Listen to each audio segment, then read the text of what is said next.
السلام علیکم دوستو، آج ہم تخیل کے بارے میں بات کریں گے کہ انسانی تخیل کیا ہے، تخیل کی کتنی اقسام ہیں، خیال کو ایک توانائی میں کیسے بدل سکتے ہیں، تخیل یعنی خیال کو مالی مفاد کے لیے کیسے استعمال کر سکتے ہیں، تخیل ذہن سے زیادہ طاقتور کیسے ہو سکتا ہے۔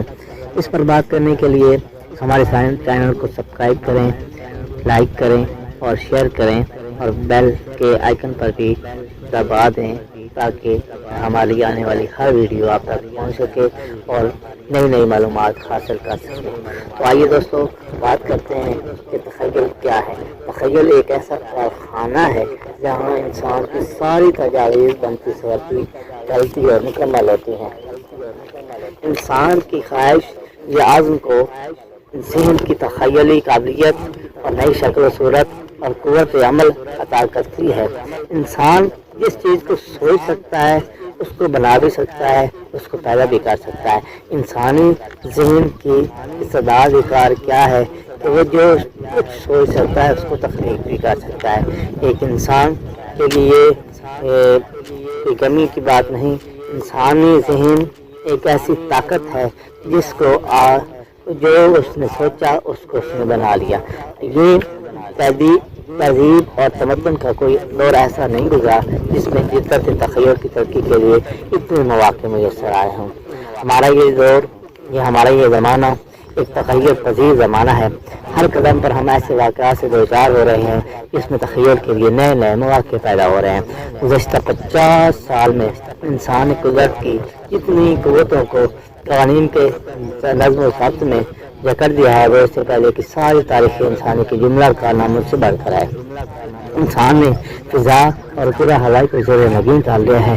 آج کی پرواز کے مقابلے میں تیز ترین رفتار والے پرندے بھی پیچھے رہ گئے ہیں۔ جس ایک جگہ سے دوسری جگہ تک خبر رسانی میں ایسی سرعت پیدا ہو گئی ہے کہ جس کا اندازہ لگانا بھی مشکل ہو گیا ہے۔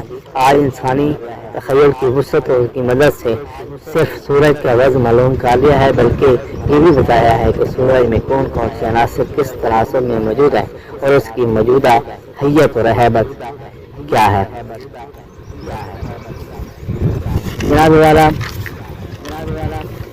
اب ہم آپ سے بات کرتے ہیں کہ انسانی تخیل کی کتنی اشکال ہیں، کتنی شکلیں ہیں۔ تخیل کی دو شکلیں ہیں، ایک ہے ترکیبی تخیل اور دوسرا ہے تخلیقی تخیل۔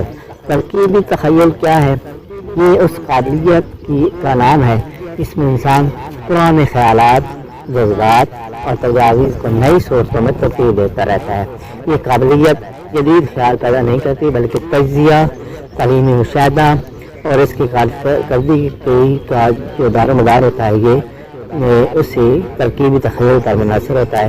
یہ وہ قوت ہے جسے عام طور پر موجد استعمال کرتے ہیں، لیکن غیر معمولی ذہنیت اور فراست کے مالک کے لیے جب یہ ترکیبی تخیل سے کوئی مسئلہ حل نہ ہو تو اسے تخلیقی تخیل سے مدد لینی پڑتی ہے۔ تو آئیے دوستو دیکھتے ہیں کہ یہ تخلیقی تخیل کیا ہے۔ یہ اس قابلیت کا نام ہے جس میں انسان کا دماغ خالق حقیقی کی لامحدود فراست اور اس کے متعلق ہو جاتا ہے۔ یہ وہ قابلیت ہے جس سے انسان وجدان، الہام سے دوچار ہوتا ہے۔ اسی قابلیت کی وجہ سے دوسرے ہر انسان کے بنیادی اور نئے خیالات انسان کو حاصل ہوتے ہیں۔ اسی قابلیت کی وجہ سے دوسرے انسانوں کے تخیلی ارتعاشات ہمارے دماغوں میں داخل ہوتے ہیں۔ اسی قابلیت کی صحیح استعمال سے ایک انسان دوسرے انسان کے تحت شعور پر اثر انداز ہو سکتا ہے۔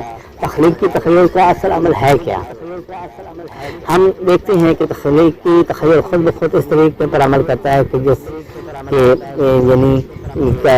یہ قابلیت اس وقت حرکت میں آتی ہے جب انسانی دماغ کسی طاقتور جذبہ عزم و خواہش کے ارتعاشات سے متاثر ہوتا ہے۔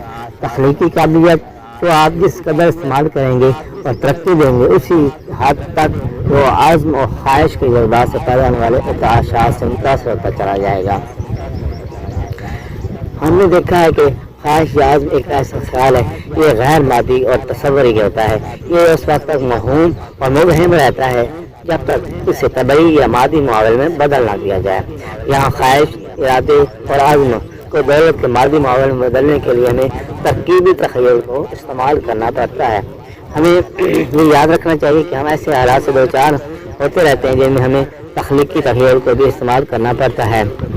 ممکن ہے کہ آپ کا تخیل عدم استعمال سے زنگ آلود ہو گیا ہو، لیکن یہ زنگ اس کے استعمال سے دور ہو سکتا ہے. یہ قابلیت کبھی مردہ نہیں ہوتی. جو اسے استعمال نہ کیا جائے تو یہ ساکت ہو جاتی ہے اور یہ قوت جو ہے تخیل کی طاقت جو ہے وہ ختم ہو جاتی ہے. پھر وقت آپ اپنی توجہ ترکیبی تخیل کی حد تک محدود رکھیں، کیونکہ خواہش اور عزم کی دولت میں بدلنے کے لیے آپ کو زیادہ تر یہی درکار ہوگا. عزم اور ارادہ کے اس مہیجات اور کو صحیح تدابیر اور مناسب عمل کے ذریعے ہی ہم اس کو مادی دولت میں بدل سکتے ہیں. ان تدابیر اور تجاویز کی تشکیل میں جس کی تخیل کی مدد سے حاصل ہوتی ہے وہ ترکیبی تخیل ہے. توانائی کی صورت اختیار کر لیتا ہے یہ خیال، تو یہ قانون قدرت ہے اور یہ اس کا صحیح استعمال ہمیں لاتعداد دولت اور طاقت سے معلومات کر سکتا ہے. اگر آپ اس کا یعنی اگر آپ یہ چاہتے ہیں کہ اس تخیل کے سے واقف حاصل کریں، واقفیت حاصل کریں، تو آپ اس پر ذرا غور فرمائیے گا کہ یہ تخیل جو ہے یہ ہمیں عملی استفادہ یا فائدہ کیسے دے سکتا ہے. اس پر ہم بات کرتے ہیں کہ ہمارے لیے یہ جو تخیل ہے یہ کس طرح کام کرتا ہے اور یہ کس طرح ہمیں فائدہ دے سکتا ہے. اگر آپ جانتے ہیں، یعنی عام لوگ یہ نہیں جانتے کہ خیالات بڑی جنس سے گرام آیا ہے. ان کے بڑے دام ہوتے ہیں، یعنی اس خیال کے بڑے دام ہوتے ہیں، یعنی بہت کچھ وصول کیا جا سکتا ہے. جو لوگ ان کی اہمیت کو جانتے ہیں انہیں معلوم ہے کہ جہاں سامان فروخت نہیں ہو سکتا وہاں خیالات فروخت ہوتے ہیں. جس رات سے واقف نہیں وہ معمولی حالات میں پڑے رہتے ہیں. یعنی اگر ہم دیکھیں تو اگر کسی چیز کو ہم فروخت کرنا چاہتے ہیں تو اس کا جو ٹائٹل ہے، جو اس کا سر ورک ہے، اس کو تبدیل کر دیا جائے، اس کو جاذب نظر بنا دیا جائے تو وہی خیال جو ہے فروخت ہوتا ہے اور اس سے دولت کمائی جا سکتی ہے. جیسا کہ آپ پہلے بھی آپ کو بتایا گیا ہے کہ خیال کی کوئی معیاری قیمت نہیں. ہر شخص اپنے خیال کی قیمت خود مقرر کرتا ہے، اور اگر اس میں قابلیت اور اہلیت ہو تو اسے حاصل کر لیتا ہے. بہت سارے لوگ اسی خیالات کی وجہ سے یعنی اس میدان عمل، یعنی خیالات کا جو میدان عمل ہے وہ ذرا جدا ہوتا ہے. جس طرح ہر شخص کا میدان عمل جدا ہے، اسی طرح اس کا تخیل کا میدان بھی اس سے الگ ہوتا ہے. تخیل ذہن سے زیادہ طاقتور ہوتا ہے. اس بات کو ہم اس طرح جانتے ہیں کہ جس تخیل ذہن سے زیادہ طاقتور ہے جس میں وہ پیدا ہوتا ہے. ذہن انسان کے ساتھ ساتھ مر جاتا ہے لیکن خیال رہتی دنیا تک قائم رہتا ہے. پہلے ہم تخیل کی کوشش کرتے ہیں لیکن بہت جلد یہ تخیل ترقی کر کے ہمارا راہ پر رہنما بن جاتا ہے.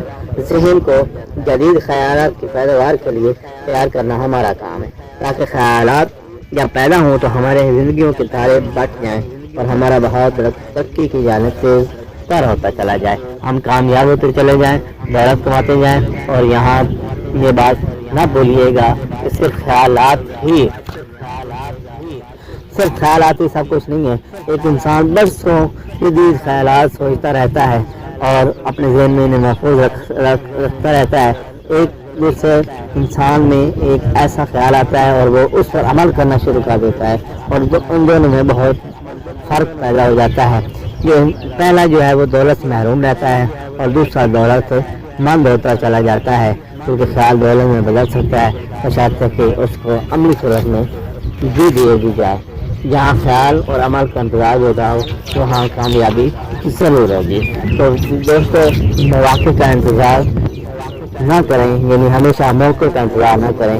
اپنے پہلا قدم اٹھائیں اور پہلا قدم اٹھاتے ہی اپنی منزل کی طرف رواں ہو جائیں، رمضان ہو جائیں کہ ہزاروں میل کا سفر جو ہے وہ پہلے قدم سے شروع ہوتا ہے، لہٰذا پہلے قدم اٹھائیں۔